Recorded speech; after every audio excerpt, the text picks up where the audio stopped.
30,000 కోట్ల worth of UAV contract Bharat clear చేయబోతోంది sir. సుమారు 87 డ్రోన్స్ మన ఇండియన్ ఆర్మ్డ్ ఫోర్సెస్కి రాబోతున్నాయి. కేవలం 2 కంపెనీలు మాత్రమే వీటిని సప్లై చేయబోతున్నాయి సార్. ఎంతో చెప్పారు, if I'm not wrong 64:36 ratio అంటున్నారు. మొత్తం ఇండిజినెసే, ఇంక్లూడింగ్ వాటి ఏవైతే పార్ట్స్ ఉంటాయో అవన్నీ అని. ఇది కూడా మన ఆత్మనిర్భర్ సక్సెస్ స్టోరీలో ఒకటని చెప్పుకోవచ్చా సార్? తప్పకుండా. ఇది మనకు డ్రోన్ యుద్ధమే ఇప్పుడు అన్ని కూడా జరుగుతున్నాయి. డ్రోన్ శకంలో వచ్చేసామని లిటరల్ గా. గతంలో అయితే మన పైలట్స్ వెళ్ళి చేసేవాళ్ళు, యుద్ధాలు చేసేవాళ్ళు, చాలా రిస్క్ తో కూడుకున్నటువంటివి. అక్కడ వాళ్ళు కనుక షూట్ డౌన్ చేశారంటే కనుక బహుశా మనకు అభినందన దొరికిపోవడము లేదా క్యాజువాలిటీస్ ఇవన్నీ కూడా చాలా ఇష్యూస్ ఉంటాయి. ఇన్ఫాక్ట్ లాస్ట్ టైమే మనం 1971లో మన ఎయిర్ ఫోర్స్ సంబంధించిన ఆఫీసర్ ఎలా దొరికిపోయారు, ఆయన ఎలా తప్పించుకొచ్చారు, అది మనం రేవార్డ్స్ వచ్చి డిస్కస్ చేసాం. అది కూడా ఆబ్జెక్ట్. కాబట్టి దాని నుంచి దూరంగా ఇప్పుడు మనుషులు లేకుండా ఒకవేళ నష్టపోతే కనుక ఒక ఇన్స్ట్రుమెంటే పోతుంది అనే ఉద్దేశంతో యుఏవీస్ లో, అన్మాన్డ్ ఏరియల్ వెహికల్స్ లో ఎక్కువ పెట్టుబడులు మనం చూస్తున్నాము. భారత ప్రభుత్వం ఇప్పుడు ఫ్రెష్ గా ఆల్రెడీ మనం చాలా యుఏ మనం తెచ్చుకుంటున్నాము. స్వామ్ డ్రోన్స్ అని, తర్వాత మనకు సాఫ్ట్ కిల్, హార్డ్ కిల్, తర్వాత పర్సనల్ వ్యూ ఉన్నటువంటి వ్యక్తి తనే హ్యాండిల్ చేయగలిగినటువంటి డ్రోన్స్ కావచ్చు, లేదా మనకు వీటితోటి మేజర్ ఏమంటారంటే ఆకాశంలో ఉన్నటువంటి మన ఏవాక్స్ కానీ, లేదా మనకు పోతున్న ఫైటర్ జెట్స్ కానీ అవి హ్యాండిల్ చేయగలిగినటువంటి డ్రోన్స్ కొన్ని. తర్వాత సముద్రంలో వెళ్ళేటువంటి under the water, over the water వెళ్ళేటువంటి డ్రోన్స్, ఎన్నో వెరైటీ డ్రోన్స్ మన వాళ్ళు ఆల్రెడీ ఆర్డర్ ఇచ్చారు, మనం కొంటున్నాం. కానీ దీంట్లో కీలకంగా మనకు ప్రాబ్లం ఏమొచ్చిందంటే దాంట్లో కాంపనెంట్స్ భారతదేశంలో తయారవు. అన్ని కాంపనెంట్స్ లేవు, కొన్ని ఉన్నాయి, కొన్ని ఎక్కడి నుంచో తెచ్చుకొని మనం అసెంబ్లీ చేయాల్సి వచ్చే పరిస్థితి. అన్ఫార్చునేట్లీ దాంట్లో కీలకమైన పార్ట్స్ అని మనం చైనా నుంచి తెచ్చుకోవాల్సి వస్తుంది. ఒకవేళ చైనా నుంచి అవాయిడ్ చేసినా చైనా టెక్నాలజీయే, చైనా ప్రొడక్ట్సే వేరే మేడ్ ఇన్ వియట్నామో, మేడ్ ఇన్ కంబోడియానో, లేదా ఇతరత్ర మేడ్ ఇన్ ఫిలిప్పైన్స్ ఇలా ఆ స్టాంప్ వేసుకొని మన దగ్గరకు వస్తున్నాం. ఇది మనకు చాలా డేంజర్. ఎందుకంటే ఒక్కసారి ఆ టెక్నాలజీ వాళ్ళ దగ్గర ఉందంటే కానీ దాన్ని వాళ్ళు కిల్ స్విచ్ తోటి దాన్ని ఆపేయచ్చు, మనకు చాలా ఇబ్బంది కలిగించవచ్చు. లేదా మనం ఏం చేస్తున్నా వాళ్ళకి ఇన్ఫర్మేషన్ పెడతాం. మన లొకేషన్ తెలిసిందంటే కనుక మన శత్రువులకి పాకిస్తాన్కో లేదా ఈవెన్ చైనాని వాళ్ళు మనం టార్గెట్ చేసి మన ఇంకా దాన్ని డిప్లాయ్ చేయకుండా దాన్ని కొట్టచ్చు. ఇన్ని మనకు రిస్క్స్ ఉన్నాయి. కాబట్టి ఈ రిస్క్ దృష్ట్యా భారతదేశంలోనే ఇవన్నీ కూడా తయారు చేసుకోవాలని మనం నిర్ణయించుకోవాలి. దాంట్లో ఒక కీలకమైనటువంటి అంశం బ్రిక్. అంటే ఒక ఇల్లు కడుతున్నప్పుడు దాని ఎన్నో ఇటుకలు పెడతారు. దాంట్లో ఒక కీలకమైన ఇటుక ఏంటంటే కనుక మనకు మేల్ అంటారు, అంటే medium altitude long endurance. Right, medium altitude అంటే మళ్ళీ పైకి వెళ్ళట్లేదు, మరీ కింద లో హ్యాంగింగ్ డ్రోన్స్ కూడా లేదు. మనకు అన్ని కావాలి, కానీ ఇవి స్పెసిఫిక్ గా మీడియం యాంటిట్యూడ్ లాంగ్ ఎండ్యూరెన్స్ అంటే కొన్ని 2-3 రోజులు, వారం కూడా ఆక్సిజన్ తిరగలిగినటువంటి కెపాసిటీ ఉంటుంది. సోలార్ పవర్ తో వెళ్ళొచ్చు, లేదా దాంట్లో ఇంకేదైనా స్పెషలైజ్డ్ ఫ్యూయల్ పెట్టి పంపించవచ్చు. మనం 2 రోజులు 3 రోజులు ఆకాశాన్ని తిరుగుతున్నటువంటి కెపాసిటీ దానికి ఉండాలి. Long endurance. చిన్న డ్రోన్స్ కూడా మనం కనీసం అంటే 48 గంటలు ఇలా ఆకాశంలో ఉండగలిగిన కెపాసిటీ దానికి కాదు. Long endurance and medium altitude.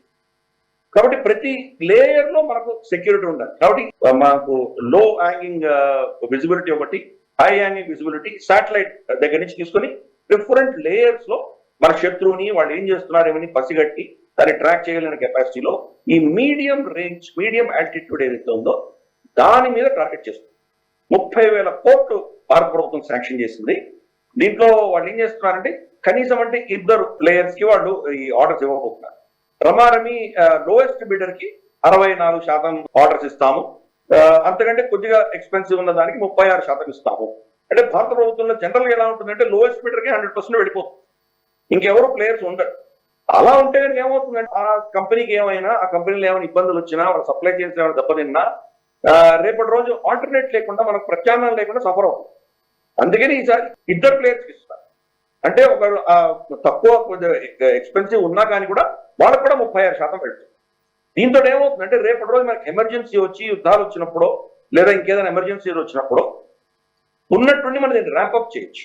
కాబట్టి 2 ప్లేయర్స్ ఉన్నారు కాబట్టి ఒకరి మీద ఆధారపడకుండా వాళ్ళకు ఉన్నటువంటి ఎక్విప్మెంట్ కానీ, వాళ్ళకు ఉన్నటువంటి మనుషులు కానీ, వాళ్ళ స్టాఫ్ సిబ్బంది కానీ, వాళ్ళ టెక్నాలజీ కానీ, వాళ్ళ సప్లై చైన్ కానీ కొంత లిమిటేషన్స్ ఉండొచ్చు. ఇప్పుడు బరిలో 2 ప్లేయర్స్ ఉన్నారంటే కనుక మల్టిప్లై చేసుకుంటూ వెళ్ళొచ్చు.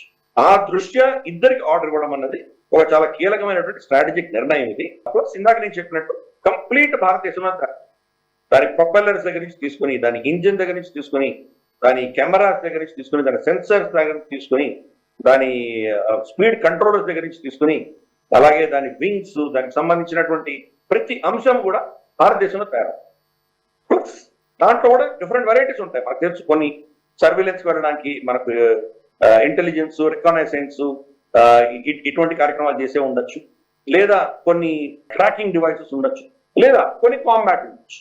కాంబాట్ లో మనం గతంలో చూసాం, మనం 2 వారాలు చర్చించుకున్నాం, కర్నూలులో మనం టెస్ట్ చేసాం. అది వెళ్తూ అక్కడి నుంచి దాని నుంచే మిసైల్ ఫైర్ చేయగలిగినటువంటి కొంత కెపాసిటీ ఉండొచ్చు, లేదా అక్కడ బాంబ్ అమ్యునిషన్ డ్రాప్ చేసి మళ్ళీ తిరిగి వచ్చేటువంటి కొన్ని ఉండొచ్చు, లేదా కామికాజీ టైప్ ఉండొచ్చు, వెళ్ళి ఆత్మాహుతి చేసుకుని ఆ డ్రోన్స్ పడిపోయి పేలిపోవచ్చు. ఇటువంటివన్నీ కూడా మల్టిపుల్ వెరైటీస్ లో సొల్యూషన్స్ అన్ని వీటి ఇవ్వాలి. దీంట్లో మళ్ళీ స్టెల్త్ ఉండాలి, వాళ్ళ రెడార్స్ చిక్కకుండా వాళ్ళ కౌంటర్ డ్రోన్ సిస్టమ్ ని తప్పించుకునే కెపాసిటీ ఉండే దిశగా ఇవన్నీ కూడా దీంట్లో కాంపనెంట్స్ పెట్టబోతున్నారు. కాబట్టి దీని మీద చాలా చాలా ఫోకస్ పెడుతుంది భారత ప్రభుత్వం. దాంట్లో ఆ భాగంగా ఈ మీడియం ఆల్టిట్యూడ్ లాంగ్ ఎండ్యూరెన్స్ అన్నట్టు ఇందాక నువ్వు చెప్పినట్టు 87 చాలా మేజర్ కీలకంగా వీటిని వాళ్ళు ఆర్డర్ ఇవ్వబోతున్నారు. చూద్దాం రాబోయే రోజుల్లో మరి ఈ ఆర్డర్స్ ఎవరికి పెడతాయో చూద్దాం. కాంపిటేటివ్ బిడ్డింగ్ ఉంటుంది. అంటే వీళ్ళిద్దరే ఉండడానికి ఎవరికి ఆప్షన్ లేదా అంటే బహుశా అది కూడా ఉండకపోవచ్చు. ఎందుకంటే వీళ్ళిద్దరిది అయిన తర్వాత బహుశా ఇంకా మిగతా వాళ్ళు కూడా ఎంకరేజ్ చేసే దిశగా వాళ్ళు ఇంకేమైనా ప్రత్యామ్నాయం తీసుకురాగలిగితే బహుశా వాళ్ళకు కూడా ఫ్యూచర్ ఆర్డర్స్ వాళ్ళకు కూడా కొంత స్పేస్ ఉంటుంది అని మనం భావించాలి. భారత ప్రభుత్వం అప్రోచ్ ఏంటంటే మన దగ్గర ఉన్నటువంటి డిఫెన్స్ మ్యానుఫ్యాక్చరింగ్ ఇకో సిస్టమ్ బాగా బలపడాలి. చాలా మందికి ఆర్డర్స్ రావడంతో ఇంకా చాలా మంది దీంట్లో పెట్టుబడులు పెట్టి పటిష్టం చేస్తారన్న దిశగా భారత ప్రభుత్వం ప్రయత్నం చేస్తోంది. ఇది మొదటి మెట్టు మాత్రమే, ఇది లాస్ట్ స్టెప్ కాదు. ఇప్పుడు ప్రస్తుతానికి ఇద్దరికి ఇస్తున్నారు, తర్వాత రాబోయే రోజుల్లో బహుశా దీన్ని ఎన్హాన్స్ చేస్తారు. కాబట్టి ఒక ఇటుక మన సెక్యూరిటీ వలయంలో ఒక ఇటుక, చాలా కీలకమైన ఇటుక కింద దీన్ని భావిస్తారు. ఈ వీడియో మీకు నచ్చినట్టయితే లైక్ చేయండి, 10 మందికి షేర్ చేయండి. అలాగే కామెంట్ల రూపంలో మీ అభిప్రాయాలను మాతో పంచుకోండి. Nationalist hub group of channels ను సబ్స్క్రైబ్ చేసుకుని తెలుగునాట జాతీయవాద జర్నలిజాన్ని ప్రోత్సహించండి. ఈ వీడియో కింద ఉన్న బెల్ ఐకాన్ పై క్లిక్ చేయడం మర్చిపోవద్దు.